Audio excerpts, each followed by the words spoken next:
Dear student, today will start endocrine pathology. Endocrine pathology को हम start करेंगे।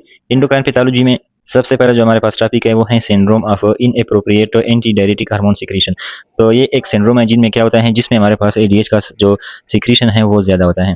And we know that कि ADH का काम क्या है, रिटेंशन ऑफ वाटर। तो इस सिंड्रोम में जो है एक्सेसिव वाटर रिटेंशन होता है। ठीक है, एक्सेसिव वाटर रिटेंशन होगा, एक्सेसिव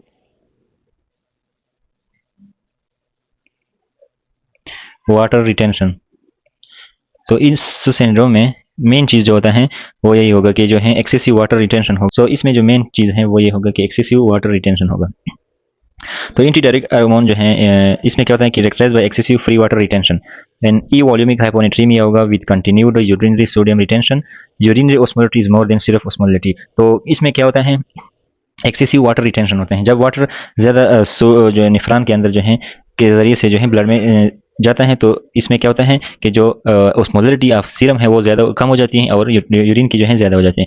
तो फर्स्ट करते हैं, ये हमारे पास क्या है, ल्यूमन है नेफ्रॉन का and this is the blood vessel. ये क्या है, ब्लड वेसल है। ये क्या है, ये क्या है, हमारे पास ब्लड वेसल है। तो जब ये एडीएच ज़्यादा होता है, excessive amount of anti diuretic hormone ज़्यादा होता है ब्लड के अंदर, तो ये क्या करता है, वाटर की रिअब्जॉर्प्शन करता है और ब्लड के अंदर वाटर का लेवल ज़्यादा हो जाता है। तो इसकी वजह से क्या होता है कि जो सीरम की ओस्मोलिटी है वो कम हो जाती है और यूरिन की जो है ओस्मोलिटी वो ज़्यादा हो जाती है, क्योंकि यूरिन बिकम मोर विस्कस, गाढ़ा हो जाता है। तो excessive ADH cause decrease serum osmolality and increase urine osmolality. इस वजह से सोडियम की जो है का लेवल है उसमें ई वॉल्यूमिक हाइपोनेट्रीमिया होगा। ई वॉल्यूमिक हाइपोनेट्रीमिया जो है इसके अंदर होगा। So what is evolumic hyponatremia? In evolumic hyponatremia, we have low sodium in the blood, low sodium in the blood, low sodium in the blood। Blood के अंदर सोडियम जो है कम होता है। किस चीज में, evolumic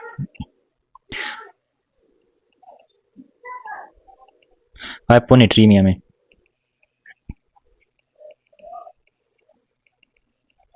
तो इसमें क्या होता है, लो सोडियम होता है ब्लड के अंदर, ठीक है, लेकिन इसमें क्या होता है, without science of fluid overload, यानी फ्लूइड का ओवरलोड नहीं होता। और डिहाइड्रेशन के सिम्टम जो हैं, साइंस जो होते हैं वो भी नहीं होते, डिहाइड्रेशन। या हम इस तरह भी कह सकते हैं कि जो बॉडी की वाटर हैं, बॉडी के अंदर जो वाटर है वो स्लाइटली ज़्यादा हो जाते हैं, लेकिन कोई ज़ाहिरी सी एडिमा नहीं होता या वॉल्यूम डिप्लेशन जो है नहीं था। So we can also say body water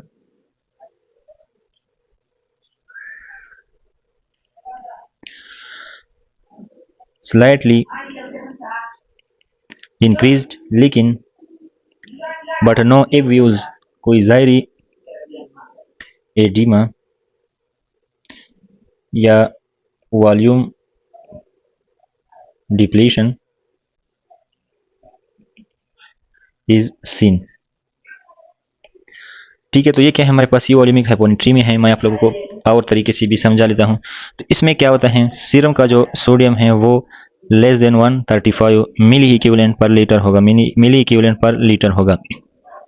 total body water जो है, टीबी टोटल बॉडी वाटर जो होते हैं उसमें क्या है, स्लाइटली इंक्रीज, यानी वाटर थोड़ा ज़्यादा हो जाता है। एक्स्ट्रा सेलुलर, सेल के बाहर जो फ्लूइड का वॉल्यूम है, एक्स्ट्रा सेलुलर फ्लूइड वॉल्यूम जो होता है वो नॉर्मल होगा और नो पेरिफेरल एडिमा और डिहाइड्रेशन जो भी मैंने बता दिया। तो ई वॉल्यूमिक हाइपोनेट्रीमिया क्या है, ई वॉल्यूमिक हाइपोनेट्रीमिया इसमें क्या होता है, लो होता है sodium in the blood, blood के अंदर जो सोडियम होता है वो लो होता है, ठीक है, without sign of fluid overload और डिहाइड्रेशन। इसमें फ्लूइड इतना ज़्यादा नहीं होता, लेकिन फिर भी सोडियम जो है कम होता है, यानी ई वॉल्यूम का मतलब इक्वल वॉल्यूम, वॉल्यूम में थोड़ा इंक्रीज आता है बट स्टिल भी इसे ई वॉल्यूमिक, यानी एक ऐसा हाइपोनाइट्रीमिया जिसमें सोडियम का लेवल कम हो लेकिन स्टिल बॉडी का जो टोटल वॉल्यूम हो या नॉर्मल या थोड़ा ज़्यादा होता है, इतना ज़्यादा नहीं होता कि वो फ्लूइड ओवरलोड कर दे। Are body water slightly increase but no obvious edema और फ्लूइड डिप्लेशन इज सीन। ठीक है, तो बॉडी का जो वाटर है वो थोड़ा ज़्यादा हो जाता है लेकिन स्टिल कोई एब्यूज एडिमा वगैरह नहीं होता। इसमें क्या होता है, सोडियम का जो सीरम का जो सोडियम है वो लेस देन 135 मिलीक्यूल पर लीटर। टोटल बॉडी वाटर थोड़ा ज़्यादा हो जाता है। एक्स्ट्रा सेलुलर फ्लूइड का जो वॉल्यूम है वो नॉर्मल होता है एंड नो पेरिफेरल एडिमा और dehydration is seen. So this is the euvolemic hyponatremia. So यहाँ पे जो उन्होंने डिस्कस किया है कि ई वॉल्यूमिक हाइपोनेट्रीमिया होता है with continued urinary sodium retention या एक्सक्रीशन। सोडियम जो है वो सीरम के अंदर कम हो जाते हैं तो यूरिन के साथ जो है एक्सक्रीट होता है, और यूरिन की ओस्मोलरिटी ज़्यादा होती है सीरम की ओस्मोलरिटी से, क्योंकि पानी जो है वो यूरिन से सीरम के अंदर ज़्यादा जाता है। तो अगर पानी जहाँ पे जाता है वहाँ पे ओस्मोलरिटी क्या होती है, कम होती है। अब बॉडी के अंदर क्या है, इंक्रीज वाटर है, एक्सेसिव वाटर बॉडी के अंदर मौजूद है। In body we have excessive water, यानी blood vessel are full of water. तो हमें पता है कि अल्डोस्टेरोन भी क्या करता है, वाटर एंड सोडियम की रिटेंशन करता है। तो अगर बॉडी के अंदर हमारे पास जो वाटर है वो ज़्यादा है तो फिर क्या होगा, अल्डोस्टेरोन का लेवल क्या होगा, कम होगा। This will result in decrease अल्डोस्टेरोन, क्योंकि हमें वाटर की रिएब्जॉर्प्शन नहीं चाहिए।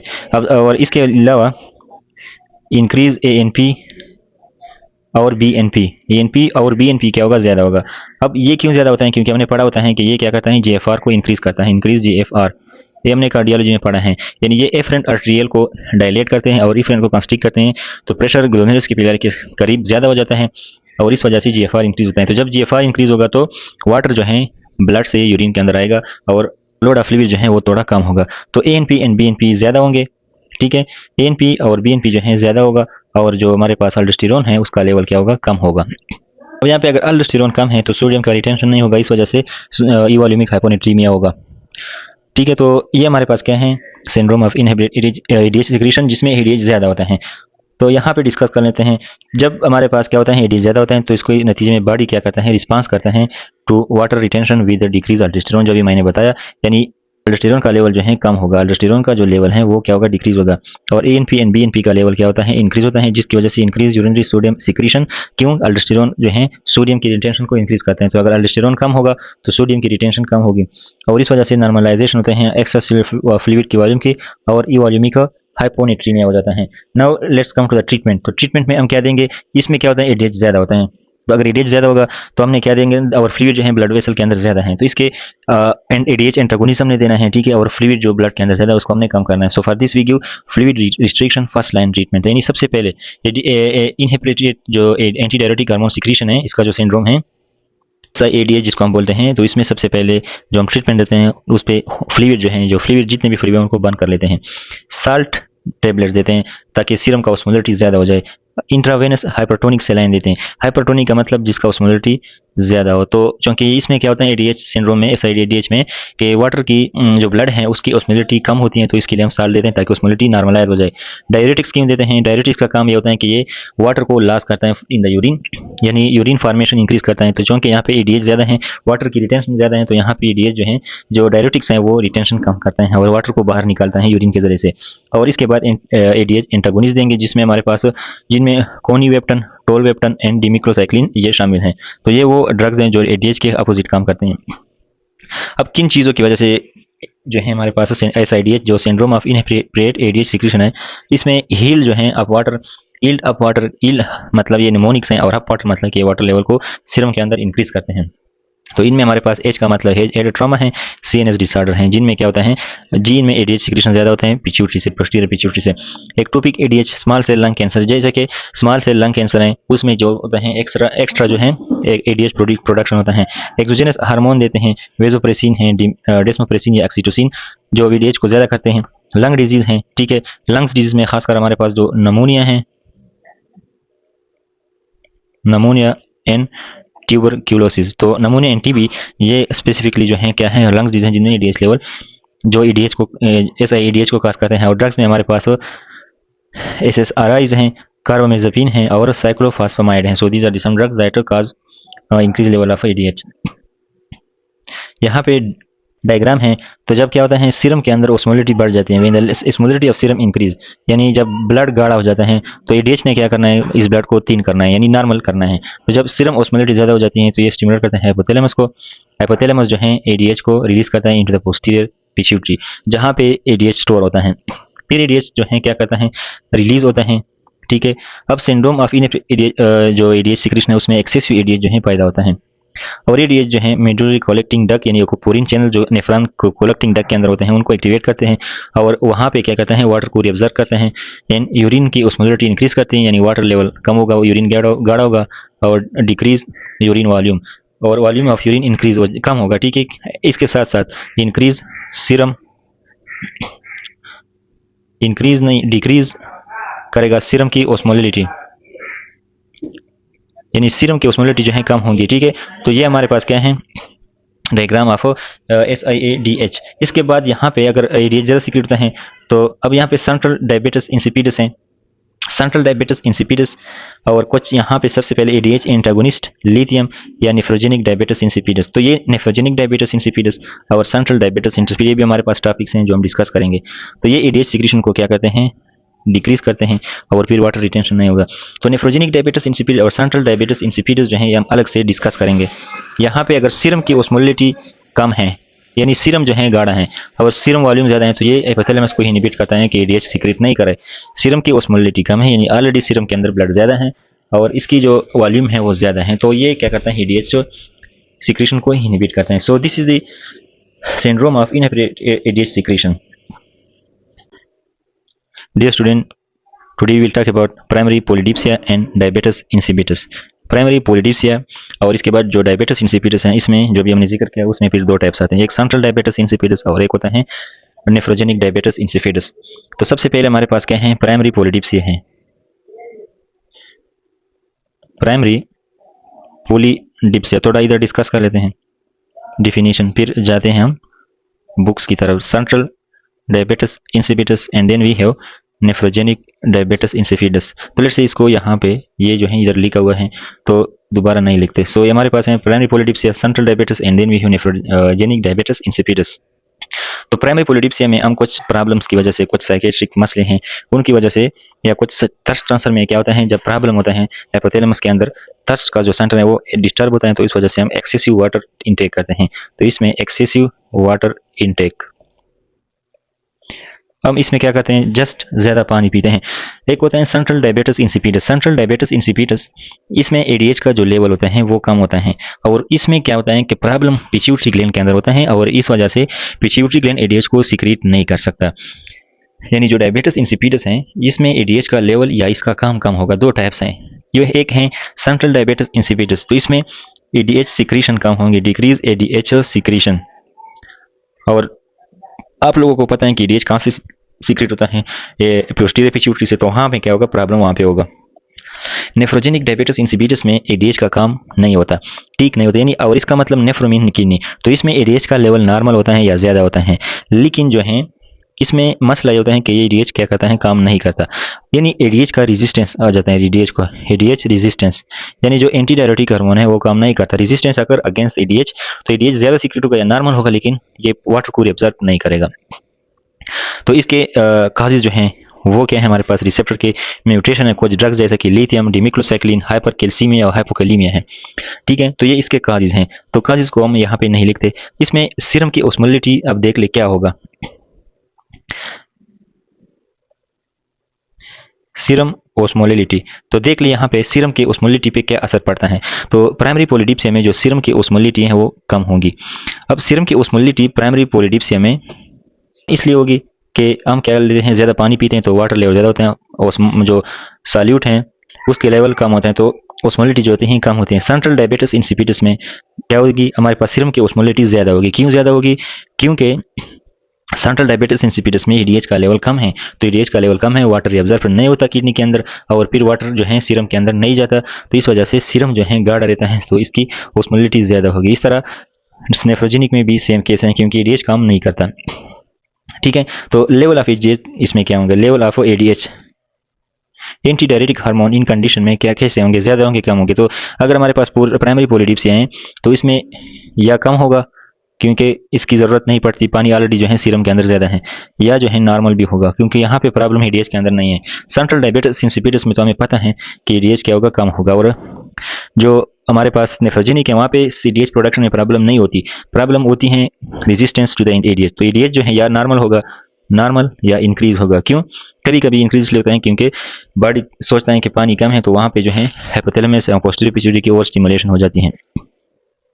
इसके बाद हम अगर पानी को छोड़ दें, इस इन पेशेंट में वाटर रिस्ट्रिक्शन अगर हम कर ले, वाटर रिस्ट्रिक्शन यानी वाटर रिस्ट्रिक्शन इन के ऊपर क्या क्या असर डालेंगे। Let's say in case of primary polydipsia हम ज़्यादा पीते हैं, अगर हम पानी को छोड़े, कम कर ले, यानी बंद कर ले for short period of time, तो इस पर क्या होगा, इंक्रीज आएगा यूरिन की ओस्मोलिटी में। ठीक है, तो इसमें क्या होता है, जो यूरिन की ओस्मोलिटी है वो क्या हो जाता है, इंक्रीज हो जाता है, यानी इसमें एडीएच फिर इसमें ब्लड के अंदर पानी कम होता है तो इसकी जो है रिएब्जॉर्प्शन ज़्यादा हो जाती है ब्लड की, वाटर की इनटू द ब्लड। तो बाहर से अगर हम पानी की रिस्ट्रिक्शन कर ले तो ब्लड के अंदर फ्लूइड कम होगा, तो रिएब्जॉर्प्शन जो है इंक्रीज होगी, और इस वजह से इंक्रीज यूरिन ओस्मोलिटी। ठीक है, what effect will occur on central diabetes insipidus. तो सेंट्रल डायबिटीज इंसिपिडस में अगर हम इस पेशेंट पे पानी बंद कर ले तो इस पर क्या असर पड़ेगा, इसमें कोई असर नहीं पड़ता। ठीक है, नो और slightly increase osmolality of urine, urine की जो ओस्मोलिटी है वो ज़्यादा होगी या कुछ असर नहीं पड़ेगा वाटर रिस्ट्रिक्शन की वजह से, क्योंकि यहाँ पे एडीएच है ही नहीं, तो एडीएच काम नहीं करता। और इस केस में भी यही चीज़ है, नो आर इंक्रीज, क्योंकि एडीएच काम नहीं करता। ठीक है, तो इसमें असर इतना ज़्यादा नहीं होगा। तो ये अभी तक जो है इस तरह आप समझ ले, बाकी जो है हम बुक से पढ़ लेते हैं। तो सबसे पहले क्या है, प्राइमरी पोलिटिप्सिया, यहाँ पे primary polydipsia and diabetes insipidus characterize by the production of large amount of dilute urine. इसमें यूरिन जो है डाइल्यूट होता है, एडीएच नहीं होता, तो एडीएच जो है यूरिन से पानी को ब्लड के अंदर नहीं लाता, थर्स्ट हो सकता है। यूरिन स्पेसिफिक ग्रेविटी जो है कम होती है, क्योंकि उसके अंदर पानी ज़्यादा होता है तो उसकी ग्रेविटी कम हो जाती है। यूरिन की जो ओस्मोलिटी है वो 300 मिली ओस्मोल पर केजी से कम होती है, क्योंकि इसके अंदर अगेन क्या हो जाता है, पानी ज़्यादा होता है। अब यहाँ पे सेंट्रल डायबिटीज इंसिपिडस जो होता है मे बी ट्रांजिएंट, एक खास वक्त के लिए होता है। अगर damage below the hypothalamic median eminence or in the posterior pituitary, क्यों, क्योंकि disease in the hypothalamus can still be secreted systemically through portal cable in the median eminence. तो फर्स्ट करते हैं, ये क्या है, हाइपोथैलेमस है, ये क्या है, पिट्यूटरी स्टाक है, ये पोस्टीरियर एंटीरियर पिट्यूटरी है। तो अगर प्रॉब्लम जो है यहाँ पे है या यहाँ पे है, तो स्टिल यहाँ से जो एडीएच हाइपोथैलेमस प्रोड्यूस है वो यहाँ पे प्रोड्यूस होता है इनटू द सिस्टम, तो थोड़ा थोड़ा हमारे पास एडीएच फिर भी सीक्रेट होता है। तो आते हम इन तीनों पे, primary polydipsia, central and nephrogenic diabetes insipidus. तो in case of primary polydipsia we have excessive water intake, central में एडीएच का लेवल कम होता है, एडीएच रेजिस्टेंस होता है in nephrogenic diabetes insipidus. Causes जो है साइकेट्रिक इलनेस है, कोई साइकेट्रिक मसला है, या हाइपोथैलेमिक जो लेजन होते हैं इफेक्टिंग द थर्स्ट, यानी हाइपोथैलेमस के अंदर लेजन हो गया जो थर्स्ट को क्या कहता है, कंट्रोल करते हैं। Thirst sensor is present in the hypothalamus. किन चीज़ों की वजह से एडीएच का सिक्रेशन कम होता है, तो उनमें हाइड्रोपैथिक हो सकते हैं, brain injury, trauma, hypoxia, tumour, surgery हो सकते हैं, इन्फिल्ट्रेटिव डिजीज हो सकते हैं। कौन सी कंडीशन है जिनमें एडीएच रेजिस्टेंस क्रिएट हो जाता है, तो इसमें एडीएच रिसेप्टर की म्यूटेशन होती है जो हेरिडिटी प्रॉब्लम है। ड्रग्स में हमारे पास लिथियम डिमेक्लोसाइक्लिन, हाइपरकैल्सीमिया एंड हाइपोकैलीमिया, ये कुछ कंडीशन एंड ड्रग्स हैं जो क्या कहता है nephrogenic diabetes insipidus that I already discussed you. Serum की ओस्मोलिटी को जो है ये प्राइमरी पोलिटिप्सिया में कम होती है। अब ये एक बार मैंने बताया है, सेंट्रल में इंक्रीज होते हैं और नेफ्रोजेनिक में इंक्रीज होते हैं, ये क्यों होते हैं अभी मैंने बताया। एडीएच लेवल कम या नॉर्मल या इसमें इंक्रीज होता है। वाटर रिस्ट्रिक्शन अगर हम कर ले तो slight increase in the urine more than 700 milliosmol पर केजी हो सकता है। No change, slight increase in the urine osmolality, no change, slight increase in the urine osmolality both के सेंट्रल एंड डायबिटीज इंसिपिडस। ये again यहाँ पे जो है डेस्मोप्रेसिन एडमिनिस्ट्रेशन अगर हम कर ले, डेस्मोप्रेसिन क्या है, desmopressin is analog of ADH, ये एडीएच की तरह काम करता है। तो लेट्स से एडीएच की तरह जब काम करता है तो किन चीज़ों में कम है, तो एक्सेसिव प्राइमरी पोलिटिप्सिया पे एक इफेक्ट नहीं करता, क्योंकि वहाँ पे एडीएच का मसला नहीं है। सेंट्रल पे क्या करता है, असर करता है, तो इस वजह से ये यूरिन की वाटर की एब्जॉर्प्शन इंक्रीज करता है, यूरिन की ओस्मोलिटी ज़्यादा हो जाती है और वाटर की कम हो जाती है। Significant increase in urine osmolality because central में एडीएच कम था तो एडीएच आ गया in the form of desmopressin, तो ये एब्जॉर्प्शन जो है करता है। लेकिन नेफ्रोजेनिक में स्टिल क्योंकि रेजिस्टेंस है तो ये क्या करता है, एडीएच तो ऑलरेडी मौजूद है तो डेस्मोप्रेसिन की ज़रूरत नहीं है, क्योंकि एडीएच की कमी नहीं है, यहाँ पे रेजिस्टेंस है असल में, तो ये मिनिमम चेंज या इन द यूरिन ओस्मोलिटी लाता है, इतना खास इफेक्ट नहीं लाता। इन द ट्रीटमेंट प्राइमरी पोलिटिप्सिया में चूँकि हम पानी ज़्यादा पीते हैं, इस वजह से पानी और ब्लड जो है वो तीन होता है और इसकी ओस्मोलिटी कम होती है, तो वहाँ पे हम वाटर रिस्ट्रिक्शन करते हैं ताकि blood become normalize. Central diabetes insipidus में चूँकि हमें पता है कि डेस्मोप्रेसिन या एडीएच की कमी है, तो एडीजी लग देते हैं इंडीडी AVP, that is desmopressin. Nephrogenic diabetes insipidus में मैनेज करते हैं द अंडरलाइंग काज, जैसे कि हाइपरकैलीमिया की वजह से है, हाइपोकैलीमिया की वजह से, तो हम इसको ट्रीट करते हैं। ठीक है, कुछ ड्रग्स हैं जो उसको छोड़ लेते हैं, और अगर जेनेटिक है तो फिर लो सॉल्यूट डाइट और हाइड्रो क्लोरोथाइजाइड देते हैं। ठीक है, इमेडारोन और इंडोमेथासिन, ये जो है नेफ्रोजेनिक डायबिटीज इंसिपिडस का ट्रीटमेंट है। No water intake for 2 to 3 hour followed by hourly measurement of urine volume and osmolality as well as sodium plasma concentration osmolality. Desmopressin जो है एडीएच एनालॉग है, इज इनस्मिशनली the serum osmolality is more than so much. ठीक है, अगर serum 290 या 300 मिली ओस्मोल से ज़्यादा हो तो हम डेस्मोप्रेसिन तब देते हैं। अगर प्लाज्मा की सोडियम इतना है और urine osmolality does not increase despite of increase plasma osmolality. तो ये हमारे पास क्या था, ये हमारे पास primary polydipsia and central and nephrogenic diabetes insipidus के बारे में था। ठीक है, तो उम्मीद है आप लोग को ये वीडियो पसंद आए हो। आपको अगर कोई मसला है तो आप कमेंट कर सकते हैं। मेन चीज़ प्राइमरी पॉलीडिप्सिया सेंट्रल और उसमें नेफ्रोजेनिक में कंसेप्ट क्लियर करना है कि इसमें क्या क्या चीज़ें होते हैं। तो यहाँ पर जो है ADH antagonism lithium of nephrogenic diabetes insipidus में एडीएच जो होता है काम नहीं करता, तो ये इसको इनहिबिट करता है। Central diabetes insipidus, central diabetes insipidus जो होता है इसमें एडीएच सही नहीं होता। ठीक है, तो ये हमारे पास क्या था, primary polydipsia and diabetes insipidus.